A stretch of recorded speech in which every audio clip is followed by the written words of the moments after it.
Twisted pleasures, our subject for today.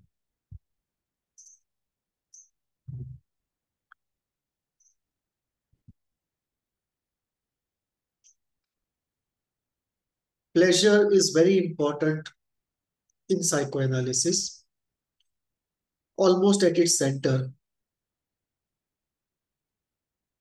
Psychoanalysis looks at man as a pleasure-driven entity. In one sense, we don't know what is our goal of life. In another sense, we all know the goal of life, not in a very conscious or holistic or well thought out way, but in an instinctive way. And that instinctive hardwired knowledge is that we don't know what a higher goal of life would be, but a default goal of life definitely is maximization of pleasure. And if maximization is not possible, then optimization of pleasure. So pleasure definitely is a goal of life. It may be the primary goal or one of the many goals or a secondary goal, but no one can say it is not a goal of life.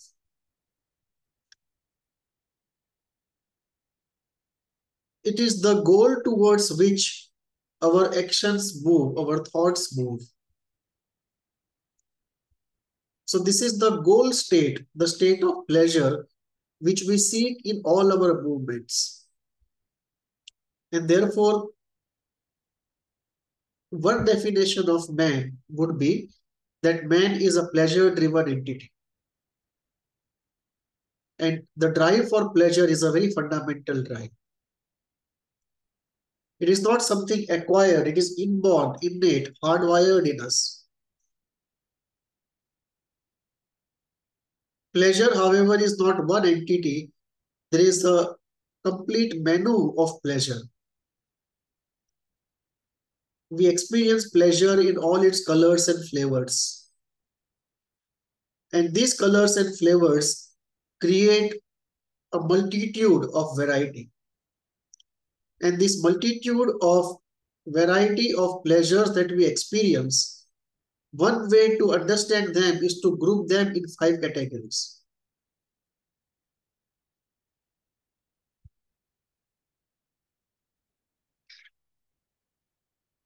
In fact, I should not be saying 5 categories. I should be saying 7 categories. Let me just correct it.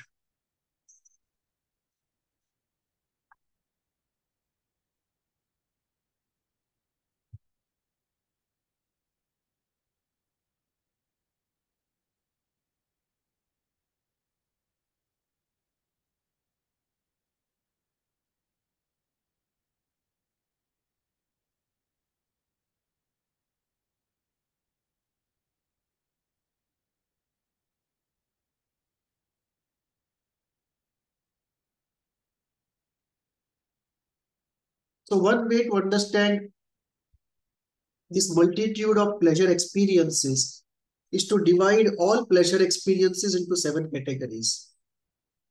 First, the category of sense pleasure. Pleasure of 5 senses. Good food, good visuals, good songs, good music, good sex, good aroma. Second is the category of emotional pleasures. The emotional pleasure of relating to a friend, a parent, a lover, a colleague, a guru, a range of emotional pleasures. Then we have the category of ego pleasures. The pleasure of power, the pleasure of domination, the pleasure of achievement, the pleasure of fame, the pleasure of success, the pleasure of accomplishment. Then we have intellectual pleasures, the pleasure of understanding, the pleasure of creating knowledge, the pleasure of spreading knowledge, the pleasure of sharing knowledge, the pleasure of co-creating knowledge. Fifth, we have a category of creative pleasures, the pleasure of art, the pleasure of craft, the pleasure of music, the pleasure of sculpture, the pleasure of painting, the pleasure of singing, the pleasure of listening to songs. So appreciating art, enjoying art, creating art, all those constitute the creative pleasures. Mystical pleasures,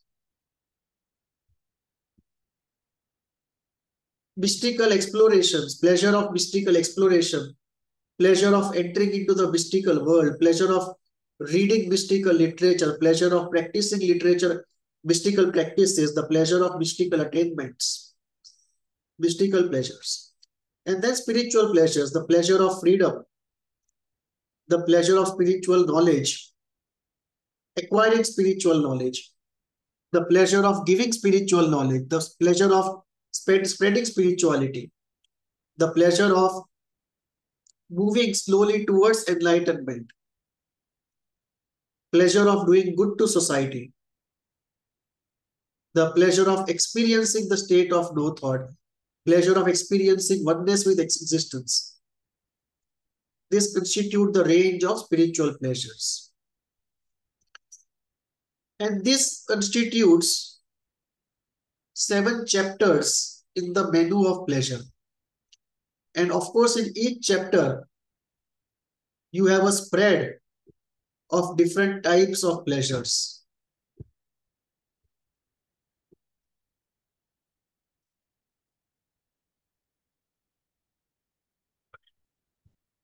This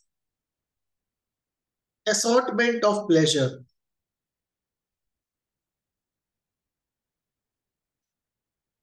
one way of looking at this basket of pleasure is to divide this basket into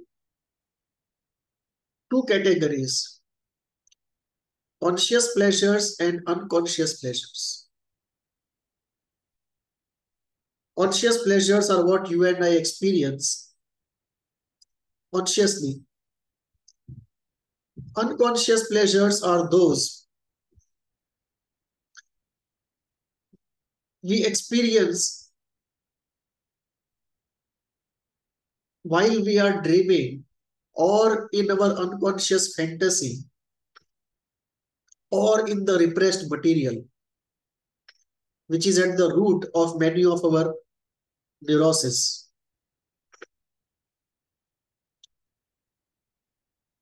Unconscious pleasure can also be the pleasure of self-destruction that you find in many addictions.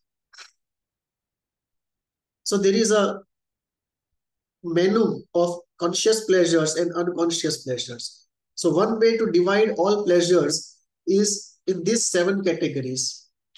Second way to divide all pleasures is in terms of conscious pleasures and unconscious pleasures. And the third way to divide all pleasures is in terms of positive pleasures and negative pleasures.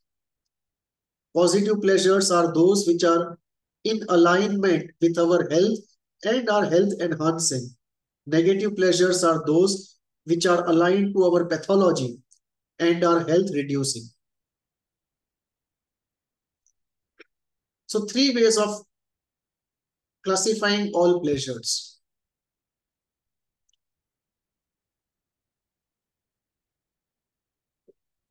When Freud started, for a long time, he only dealt with positive pleasures, whether it was conscious or it was unconscious. It was only towards the end of his life that he started looking at beyond the pleasure principle. And he started looking at death instinct and masochism as something fundamental to human nature. So till then, Freud looked at man as a pleasure maximizing entity. And if maximization was not possible, the man settles for optimization. Freud never looked at man essentially as a rational creature. One is reminded of what Rousseau used to say about men. Rousseau used to say, when reason turns against man, man will turn against reason. Freud continues on same lines with Rousseau, with Schopenhauer, with mystics from the East. On this point, strangely, also with Carl Jung.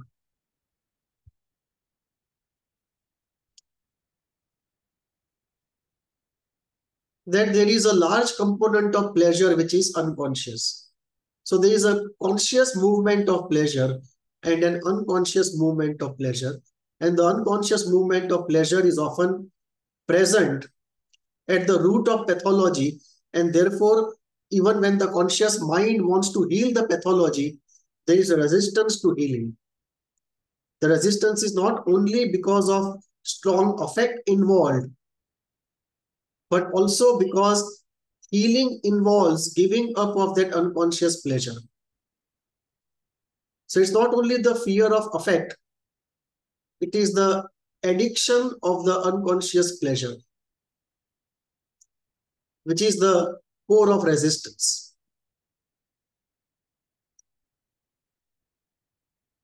However, Freud realized towards the end of his life, beyond the pleasure principle, masochism, life and death instincts, around that time, that what we call pleasure is not so simple.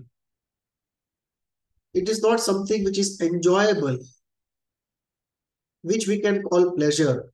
And the very definition of pleasure needs a rearticulation, a rephrasing, a widening. And the widening has to include pleasures which don't seem pleasures. They seem painful movements on the surface, but they produce a secret pleasure.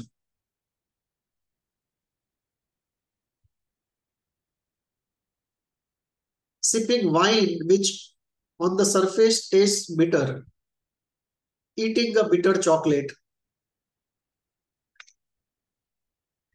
eating spicy food, getting oneself tattooed,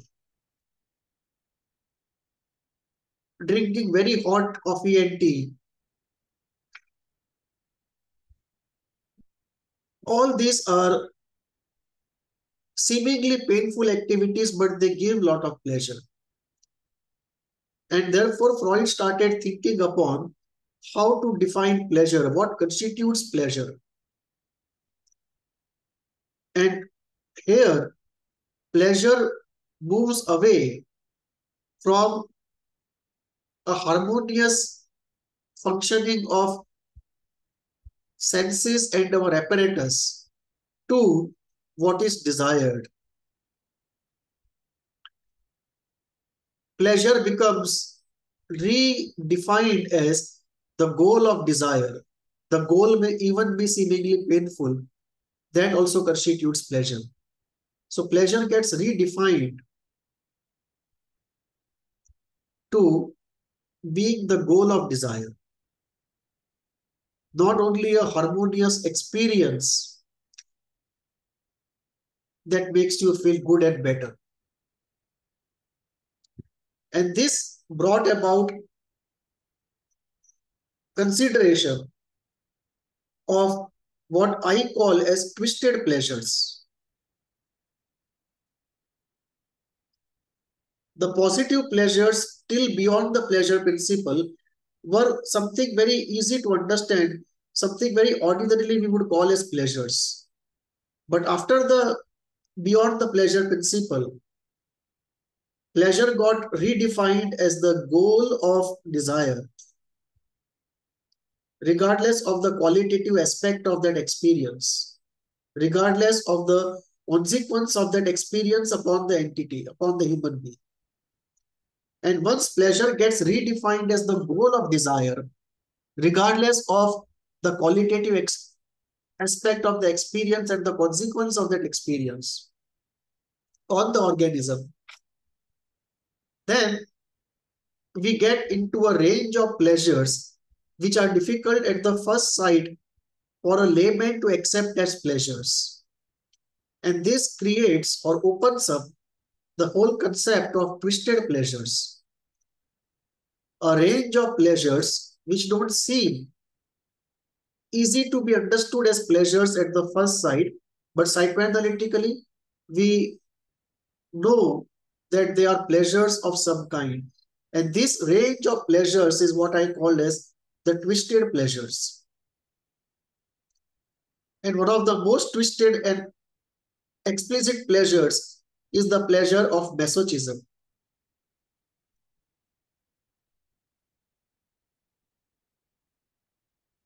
So masochism is not the only twisted pleasure, but one of the very explicit twisted pleasures. And when we talk of masochism, the first thing that comes to our mind is BDSM or the 50 Shades of Grey. It goes much beyond it. And we'll take a look at the deconstructed masochism, what it all constitutes about. But it was not easy for Freud to accept twisted pleasures as twisted pleasures. Initially, he tried to explain the twisted pleasure as an indirect way of experiencing a regular pleasure. So initially he said, masochism is nothing but sadism by identification. So I want to be sadist and I want the pleasure of sadism, the pleasure of domination and sadism. I want to be a sadist to someone, but I cannot be because of reality or morality. So I invite somebody to be sadist to me. I become the masochist and I enjoy the sadism by identification with that person. So initially, the twisted pleasure was explained as an indirect way of experiencing regular pleasure. And therefore, masochism still was broadly in the range of ordinary pleasure, regular pleasure, positive pleasure. It was only later Freud realized that this is not the whole of the story. It is definitely one part of the story and true into itself, but there is an equally true another part of story, which tells us that there is something called pure masochism, which is not sadism by identification, but a pure masochism into itself. And that created an opening up of this whole area of twisted pleasures, of negative pleasures, of pleasure of the death instinct. So this is how in psychoanalysis we got into those pleasures which were very different from pleasure as it was understood before in the first initial part of psychoanalysis. And these pleasures, which are beyond the pleasure principle pleasures after that, it is this range of pleasures that I call as twisted pleasures. So let us look at what the twisted pleasures are in more deconstructed details.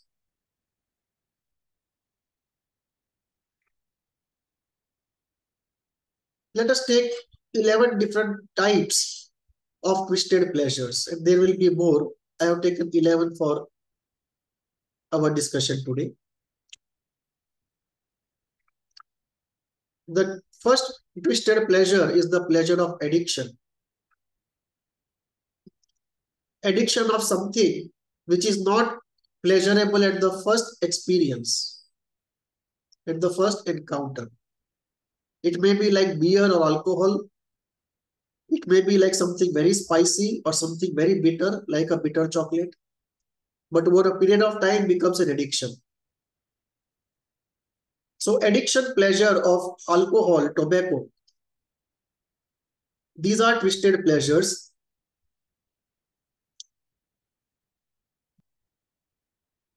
They don't do anything good to the organism. They are self-destructive.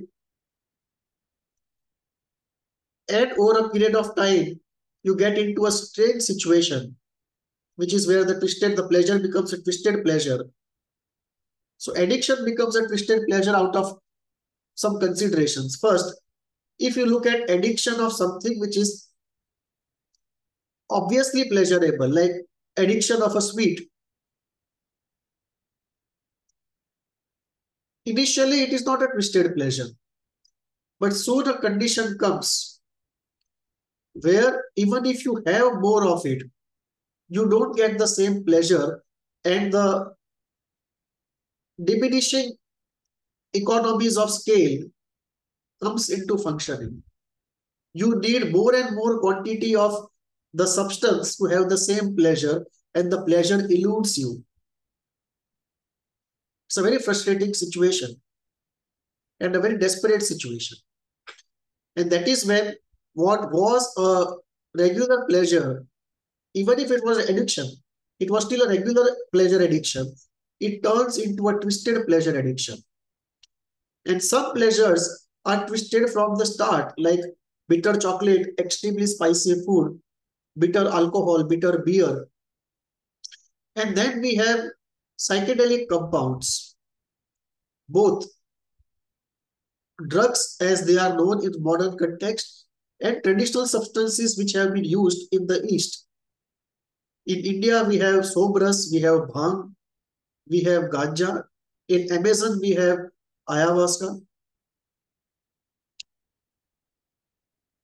Many of these are twisted pleasures.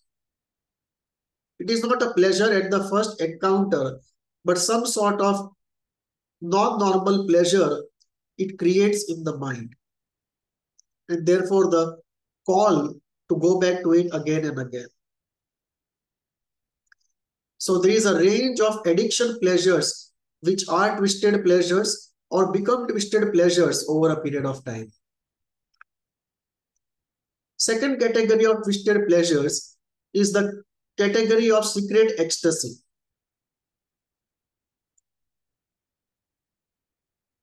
The ecstasy of being with a omnipotent all-good object in the unconscious mind by projecting it on somebody and then internalizing that person. Post-projection.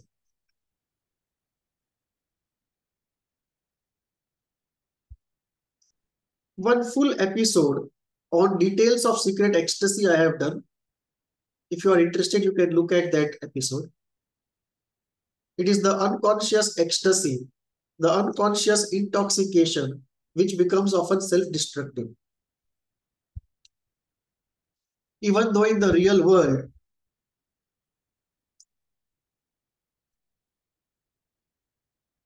it is self-destructive, you still continue and you cannot give up that person or that institution or that event because of a secret ecstasy.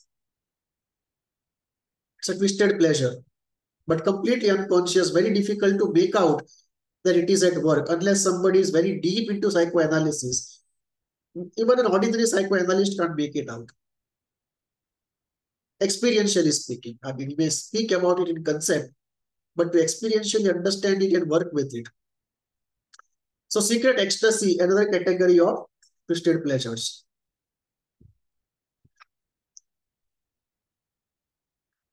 Third category is masochism. And by masochism here, we mean pure masochism, not sadism by identification, not that category of masochism. And masochism gives twisted pleasure not only in BDSM situation, which is the most dramatic masochistic situation, or 50 Shades of Grey situation, again a dramatic masochistic situation, but in the range of other situations also. In an everyday context, parents sacrifice for children and they sublimate their masochism in the process. They cut down on their pleasures to enhance the pleasures of the children. And not always they are experiencing pleasure by identification. Many times they are enjoying the sacrifice which calls for sublimation of masochism at its base. Another twisted pleasure is masochism sublimated for self-development. I let go of sense pleasure. I let go of rest and recuperation, and I work hard for self-development. As a student or as a professional or as a mystique or as an aspirant. Or I enjoy the twisted pleasure of pursuit of an ideal by sublimating my masochism and renouncing many of the pleasures. The last three, I would say, are sublime twisted pleasures. Twisted but sublime. Twisted did not be always pathological.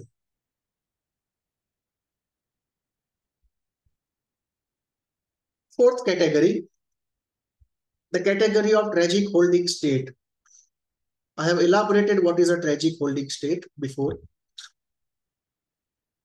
It is a state that one gets into in chronic suffering of the psychological disorder, where you get into a state which is pathological, induces suffering, but at the same time, you know, in this state, you have survived for so many years.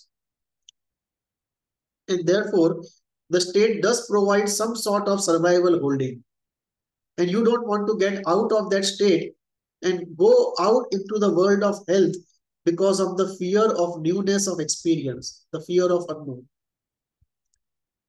And you are stuck in the tragic holding state, knowing fully well intellectually you have to get out of that state and go out into the healthy world.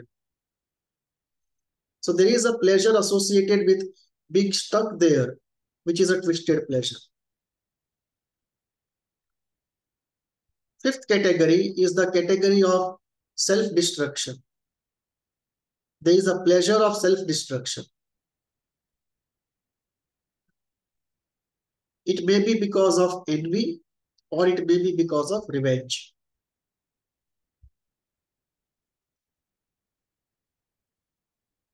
If the envy is too strong, it not only attacks goodness outside of us, but it also attacks goodness inside of us. And that can be one of the reasons of self-destruction. Envy can also attack the thinking process, what Bjorn calls the attack on linking, to prevent unbearable reality from being understood, from being known. There is an attack on knowing.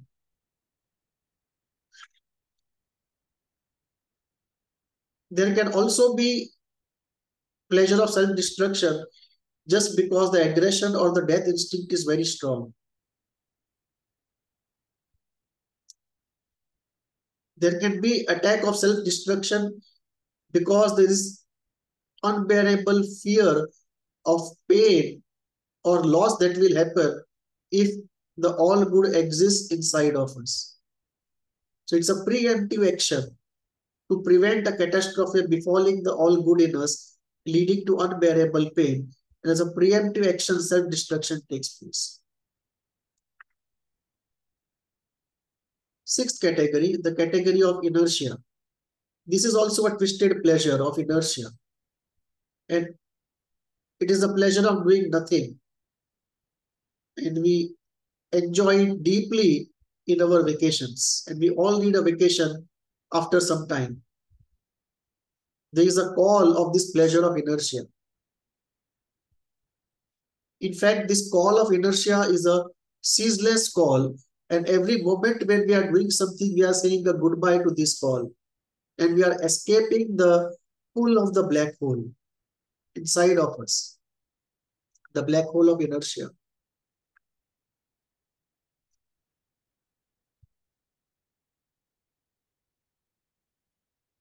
If this black hole is too strong, if the twisted pleasure addiction is too strong, one can have a resistant depression.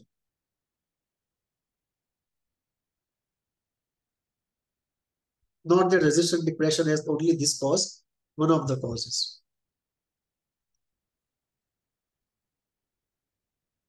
The category of pleasure of reverie, it's also a twisted pleasure. It's like being at the, what I call the bliss at the breast. Being in that state where at a slow pace, fantasies are flowing. We are not doing anything and we are enjoying the state of half awake, half asleep, state of being at the breast.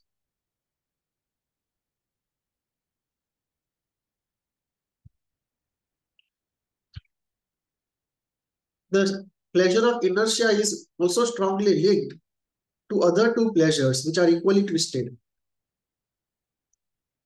The three I's: inertia, indolence, indulgence.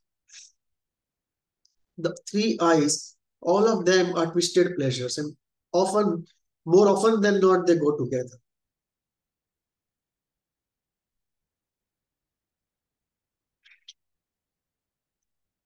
Then eighth, we have the category of aggressive pleasures, equally twisted, or let me say less twisted than others, but twisted.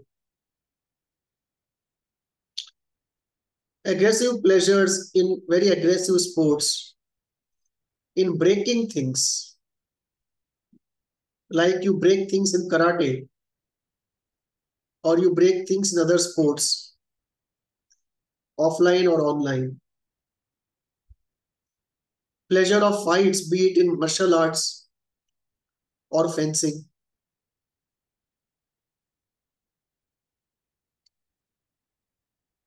And aggressive pleasures in computer games. There's so much of violence in computer games, so much of brutality. Then there are fantasy pleasures which become so addictive that one suffers in reality because one is addicted to them, cannot get out of their hold.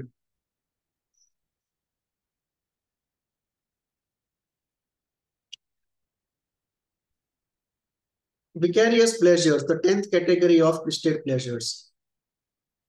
Pleasures by identification. You make somebody a hero, pay for him, support him, virtually become his slave, and through him, experience being a hero. A classical state between a dependent and a narcissist. Often parents do it in Indian situation, experiencing vicarious pleasure through the children.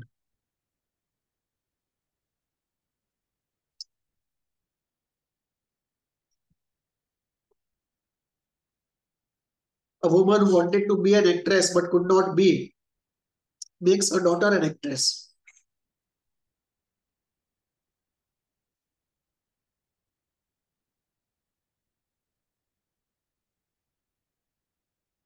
A soldier who wanted to be an officer and could not be, grooms his son to be an army officer. So a category of vicarious pleasures. Vicarious pleasures also happen in movie watching if it becomes addictive. And the movies can be of any type, from extremely moral to the extremely immoral.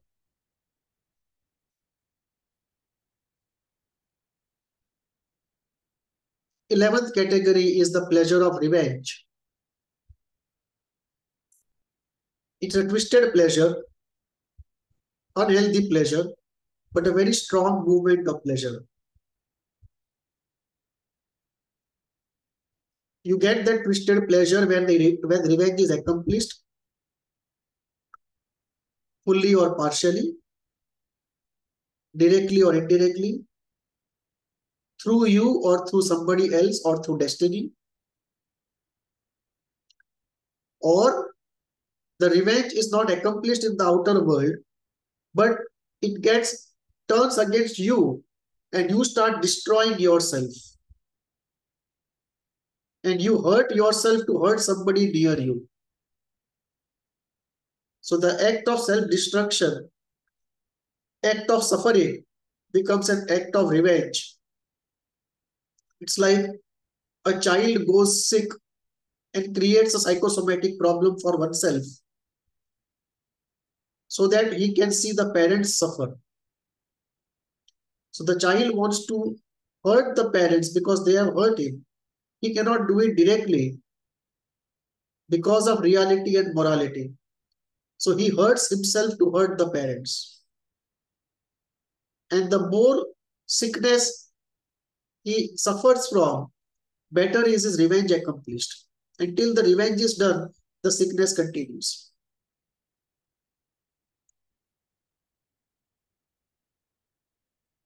The self-destruction can be destruction of oneself, and through that destruction of a dear one. It can also be indirectly destruction of a company I am working in because I want to destroy someone else or hurt someone else.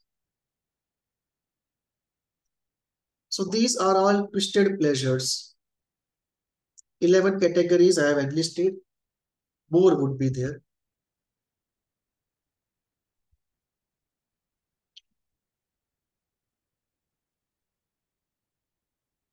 Post enlisting of categories of twisted pleasures that we see,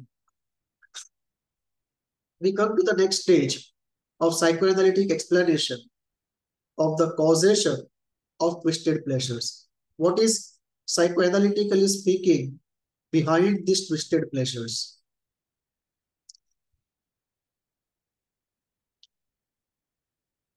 Psychoanalysis provides many causes why twisted pleasures exist and continue, occasionally even get stronger,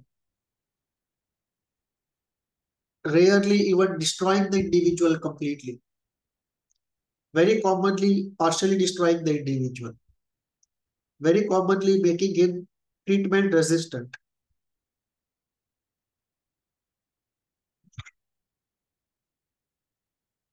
Psychoanalysis provides explanation of causation in many ways.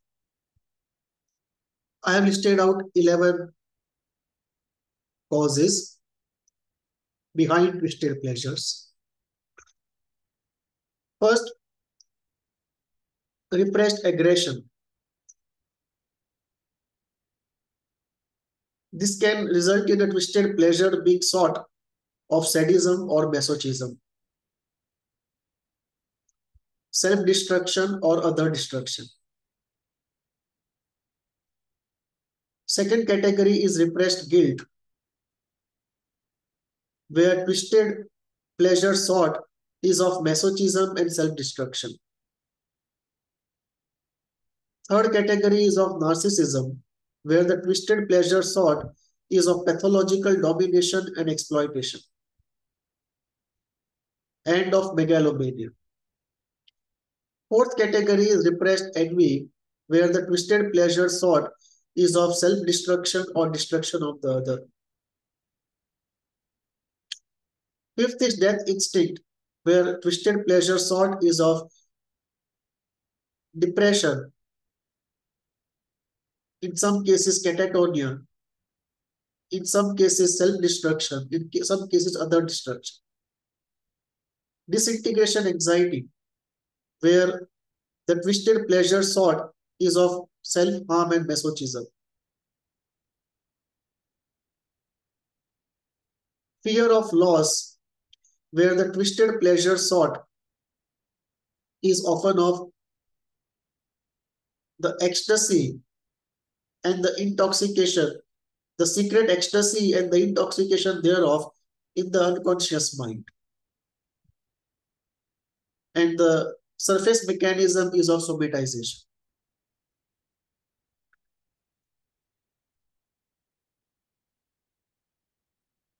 Ecstasy of fusion, where the twisted pleasure sought is secret ecstasy and intoxication in the unconscious mind. And the surface manifestation is of hypochondria, somatization, depression or anxiety. anything that can get the person attention, affection, and sympathy.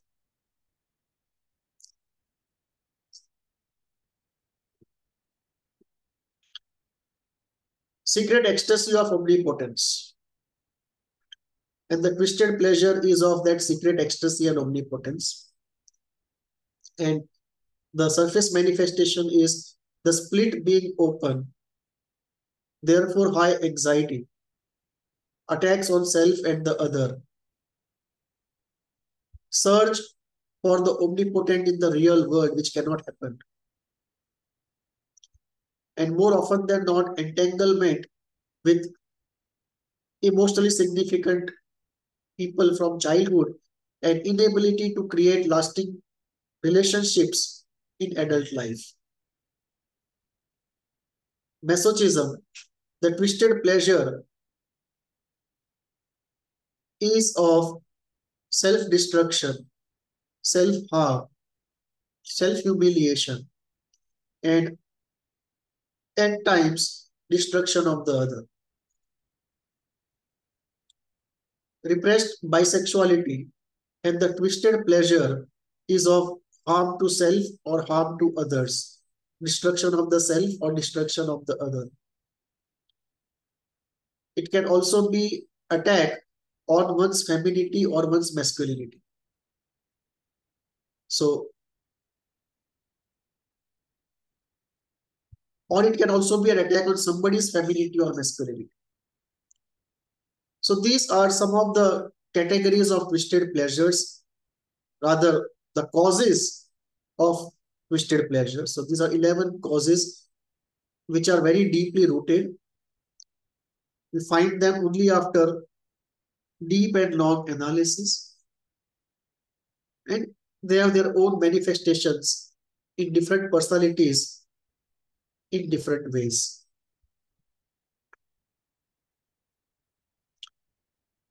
This brings us to the next part.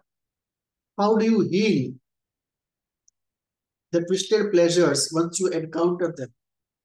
The most difficult part is to first recognize a twisted pleasure.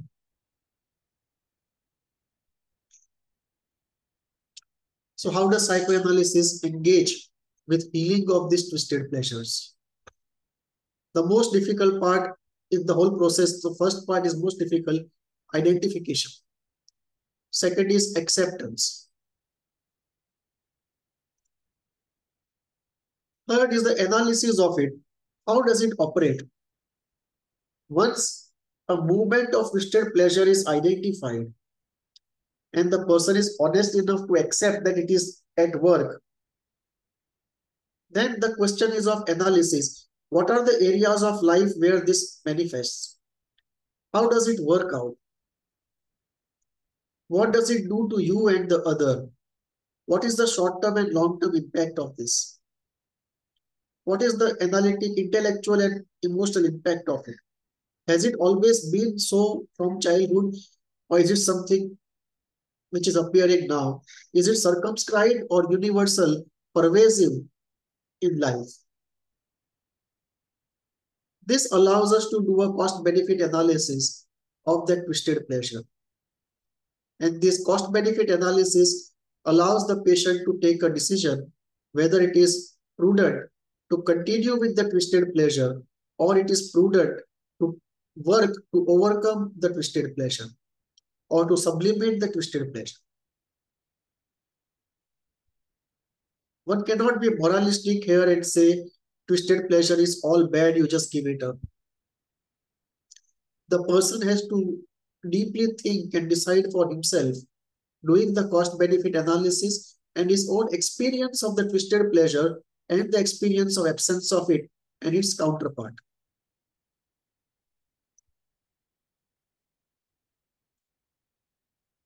When the person decides, in case he does, to be free from the strange hold of the twisted pleasure, then the first part is to experience it consciously instead of fighting it. Often people make a mistake, they start fighting it. The first thing better than fighting is to have a conscious experience. And this is a very spiritual way of approaching it. but psychoanalytically also very rewarding.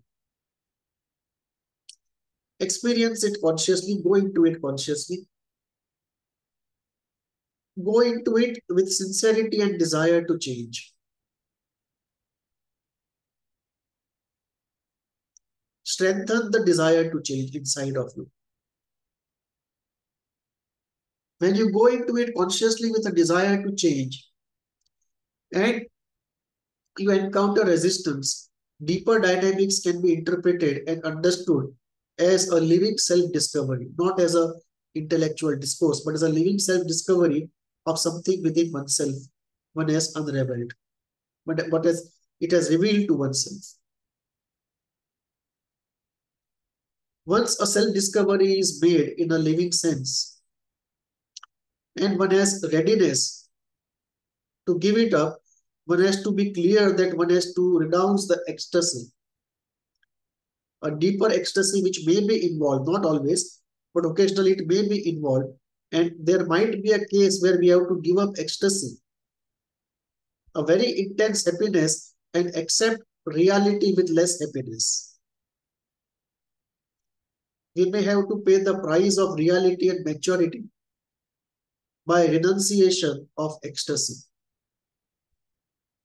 It may be that the pathological situation is more happiness giving in an unconscious sense than a healthy situation. But we settle for healthy happiness, even if half of unhealthy pathological happiness with neurosis. And this calls for a very profound and conscious reality acceptance. Mourning comes in because we are to renounce something very ecstatic. It's a very deep mourning. Affect release also comes in related to events, very told, very moving, very emotional events which happened and where affect was blocked into the complex, which is a very important center of the pathology. So affect release has to happen. And if one undergoes ups and downs, we have to be patient that change will come over time. There may be a spiral movement upwards, may not be a linear movement upwards. It may be a spiral movement upwards, and we have to be patient that there is a spiral movement upwards. There will be ups and downs. There will be moving forward and coming back, but the spiral is an upwardly moving spiral. That is very clear. And that is the road to health. Thank you.